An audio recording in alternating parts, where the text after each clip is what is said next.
কাঁচা কলা দিয়ে মজাদার চপ বানালাম। আজকে কাঁচা কলা দিয়ে চপ বানাবো।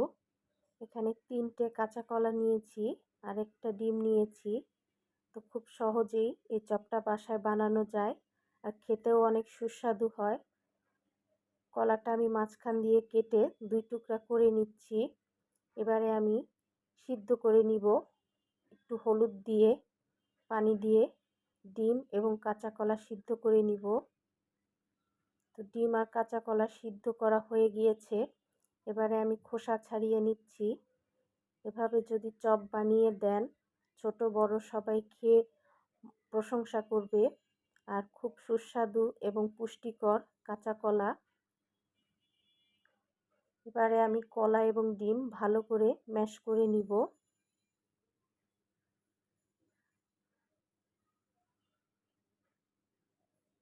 ম্যাশ করে নিচ্ছি আমি।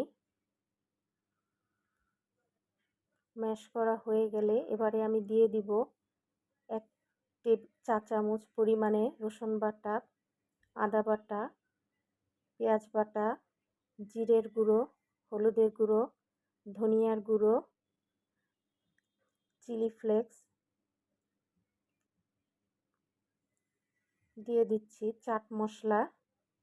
এবারে দেব পেঁয়াজ কুচি, কাঁচামরিচ কুচি, পুদিনা পাতা কুচি, ধনিয়া পাতা কুচি আর দিয়ে দিচ্ছি স্বাদ মতো লবণ আর দিয়ে দিচ্ছি বেসন। বেসনটা দেওয়ার কারণ হচ্ছে ভাজার সময় খুলে যাতে না যায়। এবার ভালো করে মাখিয়ে নিচ্ছি সবগুলো।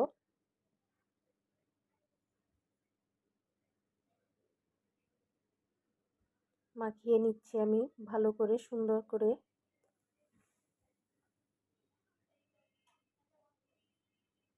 মাখানো হয়ে গিয়েছে। এবারে আমি একে একে সুন্দর করে শেপ দিয়ে দিব।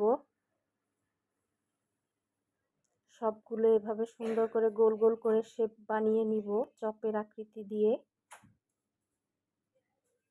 সবগুলো যখন বানানো হয়ে যাবে তখন আমি ভেজে নিব। সবগুলো বানানো হয়ে গিয়েছে। এবারে আমি ভেজে নিচ্ছি। কড়াইয়ের মধ্যে দিয়ে দিচ্ছি তেল। তেল গরম হয়ে গেলে দিয়ে দিব চপগুলো। আমি এর মধ্যে দিয়ে দিচ্ছি চপগুলো।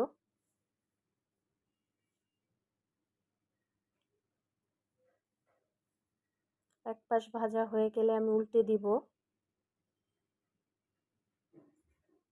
উল্টে দিচ্ছি আমি।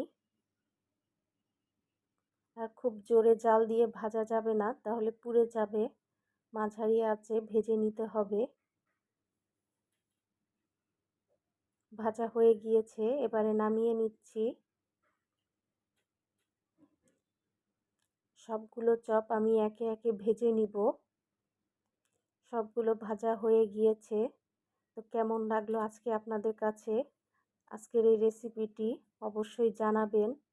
যদি ভালো লেগে থাকে অবশ্যই বানিয়ে খেয়ে বলবেন কেমন হয়েছে। ধন্যবাদ সবাইকে।